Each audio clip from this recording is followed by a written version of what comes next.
Hello guys, आपका अपने YouTube channel exam फ्रिजन में स्वागत है। दोस्तों, इस वीडियो में हम लोग आपके आरआरबी से बनने वाले क्वेश्चन जो कि अम्ल, क्षार और लवण से क्वेश्चन पूछे जाते हैं और पूछे जा सकते हैं, पूछे गए हैं, उन क्वेश्चनों को हमने यहाँ पे लिया है। और आपसे रिक्वेस्ट है, आप वीडियो को पूरा देखिए और क्वेश्चन को बिल्कुल फेयर तरीके से देखिए आपने कितने क्वेश्चन को सॉल्व किया। ठीक है। और अगर आपको वीडियो अच्छी लगेगी तो हमारी वीडियो को लाइक करके चैनल को सब्सक्राइब कर लीजिए दोस्तों। ठीक है, क्योंकि इसी भी चैनल पे आपको रोजाना एमसीक्यूज क्वेश्चन जो कि आपके आरआरबी के क्वेश्चन हैं और इसका मॉक टेस्ट आपको डेली शाम को 8 बजे मिलता है। तो आप इसका चैनल को सब्सक्राइब करते हो तो दोस्तों आपको बहुत बड़ा बेनिफिट होने वाला है। तो चलिए वीडियो को बिना देर किए हुए स्टार्ट करते हैं। हम पहला क्वेश्चन देखते हैं। पहला क्वेश्चन है दोस्तों, निम्नलिखित में से कौन सा अम्ल जल में पूर्णतः आयनित होता है? कौन सा अम्ल जल में पूर्णतः आयनित होता है? जी बिल्कुल सही जवाब दोस्तों, हाइड्रोक्लोरिक अम्ल जल में पूरी तरह से आयनित हो जाता है। अगला क्वेश्चन है, कौन सा अम्ल कौन सा अम्ल अम्लीय वर्षा का मुख्य घटक है? जी बिल्कुल सही जवाब दोस्तों, अम्लीय वर्षा किसके कारण होता है? सल्फ्यूरिक अम्ल के कारण अम्लीय वर्षा होता है। अगला क्वेश्चन है, निम्नलिखित में से कौन सी गैस नीले लिटमस पत्र को लाल कर देती है? तो सल्फर डाइऑक्साइड गैस नीले लिटमस पेपर को लाल कर देती है। अगला क्वेश्चन है आपका, निम्नलिखित में से कौन सा यौगिक क्षारीय है? कौन सा यौगिक क्षारीय है? बिल्कुल सही जवाब दोस्तों, NaOH आपका क्षारीय है यौगिक। अम्लीय वर्षा का पीएच मान कितना होता है? जी बिल्कुल सही जवाब, अम्लीय वर्षा का पीएच मान 5 से कम होता है। अगला क्वेश्चन, कौन सा अम्लों में फलों को पकाया जाता है? बिल्कुल सही जवाब दोस्तों, साइट्रिक अम्ल से फलों को पकाया जाता है। ऑप्शन नंबर बी आपका बिल्कुल सही जवाब है। अगला क्वेश्चन है, बेकिंग सोडा का रासायनिक नाम क्या है? बेकिंग सोडा का रासायनिक नाम क्या है? जी बिल्कुल सही जवाब, ऑप्शन नंबर है सोडियम बाइकार्बोनेट बेकिंग सोडा का रासायनिक नाम है।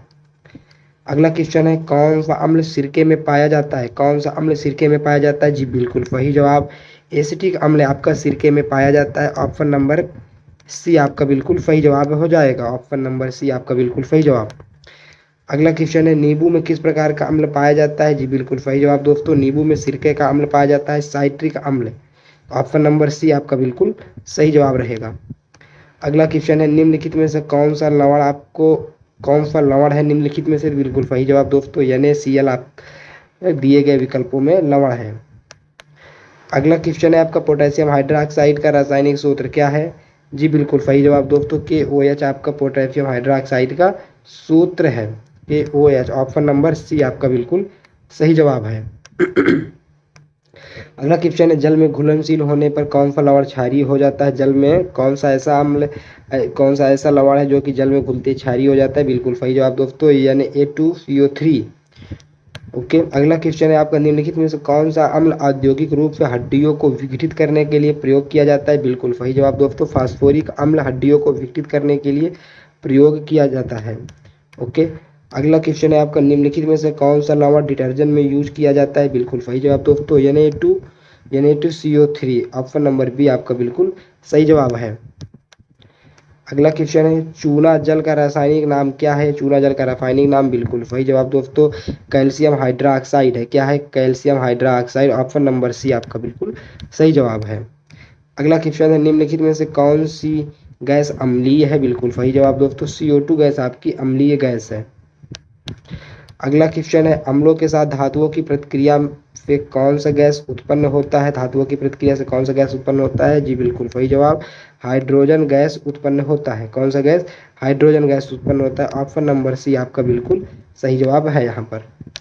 अगला क्वेश्चन है आपका, कौन सा यौगिक अम्ल और क्षार दोनों के साथ प्रतिक्रिया कर सकता है? ऐसा कौन सा यौगिक है जो अम्ल और क्षार दोनों के साथ प्रतिक्रिया कर सकता है? बिल्कुल सही जवाब दोस्तों, ऑप्शन नंबर डी, NaSCO3 आपका ऐसा यौगिक है जो कि आपके किसके साथ, अम्ल के साथ और क्षार के साथ दोनों के साथ प्रतिक्रिया कर सकता है। अगला क्वेश्चन है, नाइट्रिक अम्ल का रासायनिक सूत्र क्या है? नाइट्रिक अम्ल का रासायनिक सूत्र दोस्तों HNO3 आपका है। अगला क्वेश्चन है, किसी अम्लीय विलयन में हाइड्रोजन आयनों की सांद्रता होती है, क्या होती है? जी बिल्कुल सही जवाब, उच्च होती है। क्या होती है? उच्च होती है। अगला क्वेश्चन है आपका, यहाँ पे अम्लीय विलयन का पीएच मान कितना होता है? तो अम्लीय विलयन का पीएच मान आपका 7 से कम होता है, 7 से कम होता है अम्लीय जल का पीएच मान। अगला क्वेश्चन है, अगला क्वेश्चन है आपका, कौन सा यौगिक एक अम्लीय लवण है? कौन सा यौगिक एक अम्लीय लवण है? जी बिल्कुल सही जवाब दोस्तों, ऑप्शन नंबर सी NH4Cl आपका अम्लीय लवण है।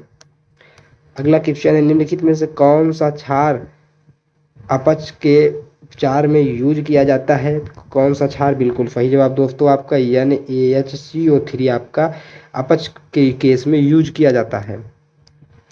अगला क्वेश्चन है, हाइड्रोक्लोरिक अम्ल का यूज कहाँ पे होता है? हाइड्रोक्लोरिक अम्ल का यूज धातुओं की सफाई करने में होता है। धातुओं की सफाई करने में यूज होता है हाइड्रोक्लोरिक अम्ल। अगला क्वेश्चन है, अम्लीय वर्षा से प्रभावित होने वाला सबसे महत्वपूर्ण पदार्थ कौन सा है? तो अम्लीय वर्षा से सबसे ज़्यादा जो प्रभावित होता है वह है चूना पत्थर, जिसके कारण हमारे जैसे ताजमहल हो गया, अम्लीय वर्षा के कारण ही उसका रंग क्या हो रहा है? बदरंग हो रहा है। ये तो आपने सुना ही होगा। अगला है, कोई अम्ल बेस के साथ मिलकर क्या बनाता है? बिल्कुल सही जवाब, लवण और जल बनाता है। क्या बनाता है? लवण और जल बनाता है। अगला क्वेश्चन है, निम्नलिखित में से कौन सा क्षार सबसे अधिक प्रयुक्त होता है? जी बिल्कुल सही जवाब, NaOH आपका सबसे ज़्यादा प्रयुक्त होने वाला क्षार है। NaOH आपका सबसे ज़्यादा प्रयुक्त होने वाला क्षार है। अगला क्वेश्चन है, अम्लीय वर्षा से सबसे ज़्यादा प्रभावित होने वाला वनस्पति कौन सा है? जी बिल्कुल सही जवाब दोस्तों, पाइन का पेड़ आपका सबसे ज़्यादा अम्लीय जल से प्रभावित होता है। अगला क्वेश्चन है, लवण का स्वाद कैसा होता है? जी बिल्कुल सही जवाब दोस्तों, लवण का स्वाद नमकीन जैसा होता है। कैसा होता है? नमकीन जैसा होता है, और अम्ल का खट्टा होता है। अगला क्वेश्चन है, कौन सा यौगिक अम्लीय प्रकृति का है? कौन सा यौगिक अम्लीय प्रकृति का है? बिल्कुल सही जवाब दोस्तों, H2SO4 आपका अम्लीय प्रकृति का है। H2SO4 आपका अम्लीय प्रकृति का है। अगला क्वेश्चन है, हाइड्रोजन आयन की सांद्रता किसमें अधिक होती है? हाइड्रोजन आयन की सांद्रता किसमें अधिक होती है? जी बिल्कुल सही जवाब, क्षारीय विलयन में अधिक होती है। किसमें होती है? क्षारीय विलयन में अधिक होती है। अगला क्वेश्चन है, लिटमस का प्राकृतिक रंग क्या होता है? लिटमस का प्राकृतिक रंग दोस्तों बैगनी होता है। क्या होता है? बैगनी होता है लिटमस का प्राकृतिक रंग। अगला है, कोई पदार्थ यदि पानी में घुलकर हाइड्रोक्साइड आयन उत्पन्न करता है तो वह क्या कहलाता है? यदि कोई पदार्थ है और जल में घुलकर हाइड्रोक्साइड आयन को उत्पन्न करता है तो वह क्षार कहलाता है। क्या कहलाता है? क्षार कहलाता है। निम्नलिखित में से कौन सा पदार्थ अम्लीय वर्षा को रोकने के लिए यूज होता है? कौन सा पदार्थ अम्लीय वर्षा को रोकता है? जी बिल्कुल सही जवाब, कैल्शियम ऑक्साइड आपका अम्लीय वर्षा को रोकने के लिए यूज किया जाता है। अगला क्वेश्चन है, पीएच किसके मापन के लिए यूज होता है? पीएच किसके मापन के लिए यूज होता है? बिल्कुल सही जवाब, हाइड्रोजन के आयनों की सांद्रता को मापने के लिए पीएच का यूज होता है। ऑप्शन नंबर सी आपका बिल्कुल सही जवाब है। अगला है, कौन सा अम्ल सामान्य रूप से पेट में पाया जाता है और पाचन में सहायता करता है? तो बिल्कुल सही जवाब दोस्तों, हाइड्रोक्लोरिक अम्ल आपके पेट में पाया जाता है और यह खाना को पचाने में हमारी सहायता करता है। निम्नलिखित में से कौन सा अम्ल कार्बनिक अम्ल है? जी बिल्कुल सही जवाब, एसिटिक अम्ल आपका कार्बनिक अम्ल है। एसिटिक अम्ल आपका कार्बनिक अम्ल है। अगला क्वेश्चन है आपका, साबुन बनाने में प्रयुक्त क्षार कौन सा है? तो साबुन बनाने में जो प्रयुक्त क्षार क्या है दोस्तों? आपका NaOH है। क्या है? NaOH है साबुन बनाने में प्रयुक्त क्षार। अगला क्वेश्चन और लास्ट क्वेश्चन है आपका, कौन सा यौगिक जल में घुलकर अम्लीय विलयन बनाता है? तो कौन सा यौगिक जल में घुलकर अम्लीय विलयन बनाता है? तो CO2 आपका जल में घुलकर अम्लीय विलयन बनाता है। तो दोस्तों इस वीडियो में हमने 40 क्वेश्चन को देखा। आई होप आपने सारे क्वेश्चन सही बिल्कुल कर लिए होंगे, क्योंकि क्वेश्चन यहाँ पे जो क्वेश्चन बनते हैं इस टॉपिक से क्वेश्चन बिल्कुल ऐसे ही सिंपल क्वेश्चन बनते हैं। तो इसके लिए आप बिल्कुल टेंशन मत लीजिए कि सर ये बहुत सिंपल क्वेश्चन थे। देखिए, जो टॉपिक वाइज होता है ना, टॉपिक पर डिपेंड करता है कि उस टॉपिक पर क्वेश्चन कैसे बन रहे हैं। ठीक है, तो दोस्तों इस वीडियो में इतना ही। अगर आपको वीडियो अच्छा लगा तो वीडियो को लाइक करके चैनल को भी सब्सक्राइब कर लीजिएगा इसी तरह के और भी बेहतरीन मॉक टेस्ट को देने के लिए।